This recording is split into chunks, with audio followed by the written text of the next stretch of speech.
wararka naga soo gaaray deegaanka ee Sooman ee gobolka Hiiraan ayaa waxa ay sheegayaan in halkaas uu qarax miina kula kacay laba gaari oo ah nooca Soomaalidu taqaan leylada ama baraadooyinka labadan gaari ayaa kamid ah baabuurta ka shaqeysa inta ka dhaxaysa magaalooyinka Muqdisho iyo Gurceel qarax xooggan oo ah miinada nooceeda lagu aas dhulka ayaa la kacay labadan gaari xilli ay ka soo baxeen magaalada Muqdisho kuna soo jeedeen magaalooyinka Gurceel iyo Gaalkacyo waxaa jira khasaaro isugu jira dhimasho dhaawac iyo soo kala burbur hantiyadeed oo ay sababtay miinadaasi mid ka mid ah wadayaasha baabuurtaani oo aan la xiriiray ayaa xaqiijiyay khasaaraha rasmiga ah ee ka dhashay miinadaasi waxaa ku dhintay qaraxaasi hal ruux oo lagu magacaabo Cabdullaahi Maxamed Gaas halka dhaawacyadana lagu sheegay 5 ruux oo kale ah hal dumar ah iyo 4 rag dadkii dhaawac ka soo gaaray miinadaasi ayaa waxaa la geeyay magaalada Beledweyne ee caasimadda gobolka Hiiraan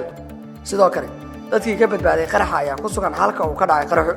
kooxda Al-Shabaab oo ka tirsan deegaankaasi ayaa waxa ay sheegeen inay aasayaan meydka balse wada hadal dheer kadib waxa ay amreen inay soo doontaan dadkii lahaay meydka